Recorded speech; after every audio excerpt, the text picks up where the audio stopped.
Good morning, everyone. Namaste. I'm going to be reading today on Edgar Cayce on Atlantis.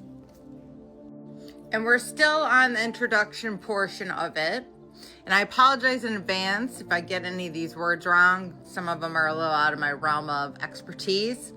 It says, Egerton Skies, an Atlantean scholar who probably has the world's largest collection of literature concerning Atlantis, says there are actually thousands of books and articles on the subject dating from Plato to modern times. However, few writers have much to add to Donnelly's argument. An article supporting the possibilities of Atlantis appeared in November 1948, issues of Science Digest. This article, originally published in the Technical Engineering News of Massachusetts Institute of Technology in June of 1948, reviews the best of Donnelly's argument for the likelihood of a sunken island continent. It discusses the existence of the terrain features on the ocean floors approximating those on land, i.e. mountains, valleys, plains with trenches and holes resembling rivers and lakes, of interest in the fact that only a relatively small warping of the Earth's crust, 1 of 8,000ths of its diameter, could cause a considerable portion of the ocean floor to rise above the water and the other land features to subside. Possible evidence had occurred in the past is detailed in the article. In 1898, the crew of the ship employed in laying submarine cable near the Azores was trying to locate without grappling hooks a cable they had lost in the water about 2 miles deep. The jagged, rocky nature of the ocean bottom there presented difficulties, and the grappling instrument had to be frequently cleaned of its bits of matter. Here I quote from the article. These particles of matter were found on a microscopic examination to be lava which must have solidified in the open atmosphere because of its vitreous structure. Lava with the solidifies under the water assumes a crystalline structure. Since lava decomposes considerably in 15,000 years, the area below must have been above water in that period.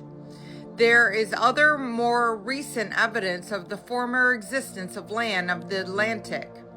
An article by R.W. Colby in 1957, Science Volume 126, pages 1053 through 1056, reports the investigation of a deep sea core taken from a depth of 2 miles on the part of mid-Atlantic submarine ridge.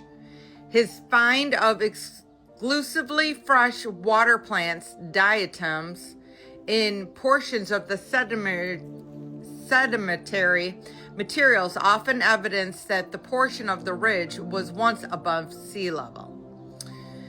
Says O'Mellis in 1958, in a study of the genesis of deep sea sands in the Atlantic Oceans, indicates that the sands of the Romanche Deep probably originated with weathering of parts of mid-Atlantic ridge that once projected above the sea surface. And in 1959, a military engineer report we find during the hydrographic survey of the U.S. coast and the geodetic survey sinkholes as large as half a mile in diameter and 500 feet were discovered in the Straits of Florida, 14 miles offshore from the Florida Keys. There the ocean is 900 feet deep, and they are presumed to have been fresh water in that area which has subsided. One of the best technical arguments of the existence of Atlantis is found to be ocean bottom investigation, their bearings on geology by Renee Malise. This is an article appeared in Geologiska I'm going to chop that, Forengens I Stockholm for something, guys. Malise, it's a different language, argues that many of the terranean features of the mid-Atlantic ridge area, particularly the canyons of the floor, could not have been cut by undersea turbidity currents and must have been formed when the present seafloor was above the surface. He discussed the ocean currents and their effects and once covered Europe and America 10 to 12,000 years ago. His article also contained drawings comparing the flint points of the Sandy Cave in New Mexico. Similarity of those flint points indicated a common origin since they are estimated to be 25,000 years old. Malise thinks their user may have spread east and west from Atlantis.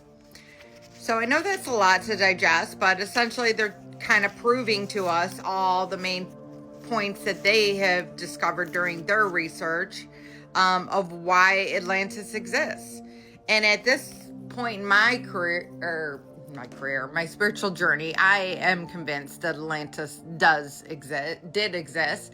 And I still feel like a lot of the people on Earth are from the fallout of Atlantis and are here to help to make things right, along with Lemuria. A lot of the star seeds that came back maybe are here to make things right, where maybe they have went wrong, in previous lifetimes. So I don't know about that, but we'll get into it further, and I love you all. And if you have any information, I'd love to hear it in the comment section. And namaste.